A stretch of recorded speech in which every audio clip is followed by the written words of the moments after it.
Masa berganti, Indonesia semakin gemilang menorehkan prestasi di ranah internasional. Yang pasti yang saya rasakan waktu itu adalah satu beban yang sudah lepas. Karena terus terang untuk Olimpiade Barcelona itu persiapan saya luar biasa. Beban saya juga cukup berat karena memang salah satu yang diharuskan untuk meraih medali emas adalah saya. Olimpiade 1992 Barcelona menjadi debut pertama olahraga bulu tangkis. Indonesia menorehkan emas di sektor tunggal putra melalui Alan Budi Kusuma. Sedangkan kekasihnya, Susi Susanti, mampu mendobrak ketidakmapanan sektor bulu tangkis putri yang seringkali dianggap lemah. Tunggal putri yang juga bersinar era 90-an ialah Sarwenda, Yuliani Sentoso, Minarti Timur, Yuni Kartika, dan Mia Audina.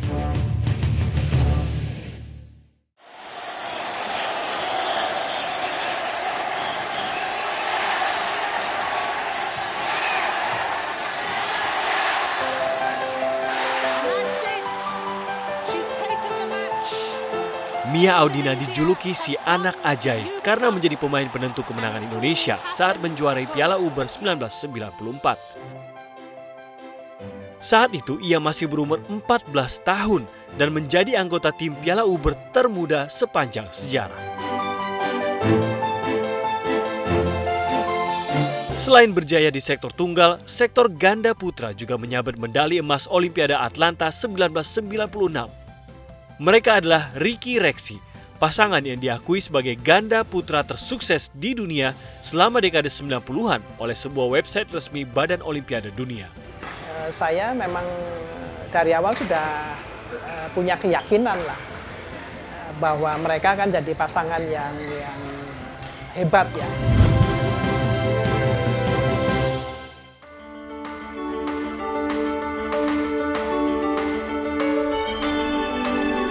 Era 90-an berakhir. Sejak Susi Susanti dan Mia Audina, Maria Christine menjadi satu-satunya penerus kejayaan di era selanjutnya.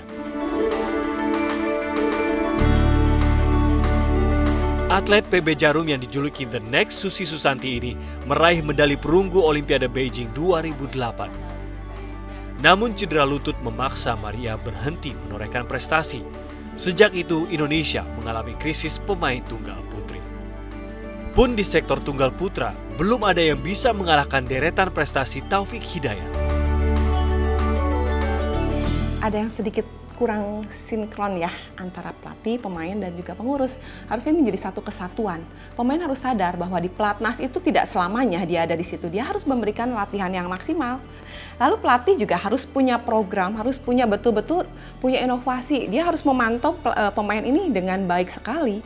Karena setiap pemain kan berbeda. Di sini juga harus bisa juga memanage pelatih dan pemain itu jadi satu diskusi untuk bagaimana si pemain ini menjadikan ranking, mungkin saat ini ranking yang dikejar ya, untuk bisa cepat naik rankingnya, diberangkatkan kemana, pertandingan mana. Mungkin kita juga harus pintar juga melihat strategi.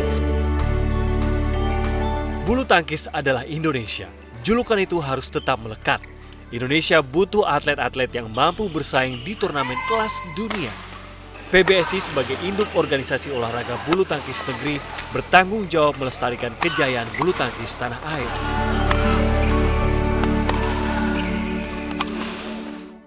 Nah sekarang kan banyak ada. Satu, dalam segi iptek kita banyak ada untuk analisa game yang lawan, analisa permainan kita di sini ada. Kedua, suplemen. Kita kan ada nutrisi, ada dokter. Buang waktu lah kita untuk menanyakan. Pelatih kan harus punya knowledge sampai situ gitu.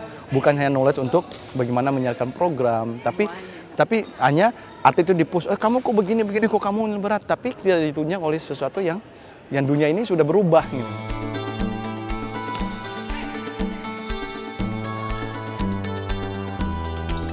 Penggunaan sport science dirasa penting untuk mempersiapkan pemain agar lebih prima serta mempelajari kekuatan dan kelemahan lawan.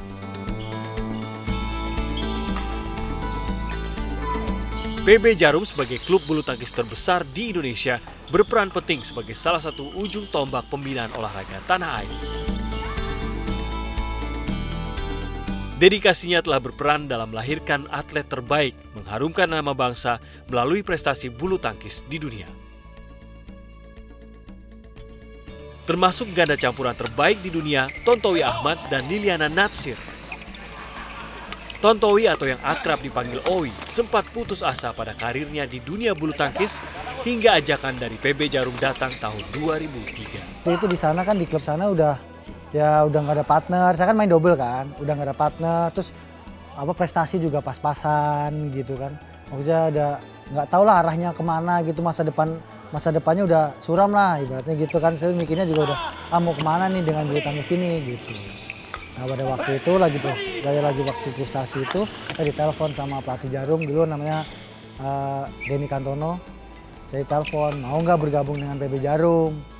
Nah saya bilang ya mau lah kok gitu. Akhirnya pada waktu itu ya timbul lah maksudnya kepercayaan diri lagi. Akhirnya saya berlatih lebih semangat lagi di PB Jarum dan hampir cuma 2 bulan saya di Jarum langsung juara sirkuit nasional. Bagi Owi, bergabung di klub besar PB Jarum merupakan kesempatan berharga. Yang bukan di PB Jarum aja pengen masuk ke Jarum gitu loh. Apalagi saya yang udah di PB Jarum gitu. Nah, kalau saya sih di situ lah. Kayaknya sih nggak ada yang lebih baik lagi deh tawarannya selain PB Jarum gitu. Ya karena kita bisa lihat kan, kita dilihat di Jarum, kita pengirimannya oke. Kan luar negeri semua pemain Jarum kan ngirim oke. Terus apa lagi? Dari segi apa lagi? Dari pertandingan lancar. Terus dari segi materi ada pelatih bagus. Maksudnya kurang apa gitu loh. Ibaratnya ya udah tertata rapi lah gitu. Tujuan kita dengan mengadakan audisi ini untuk menyaring pemain-pemain berbakat ya.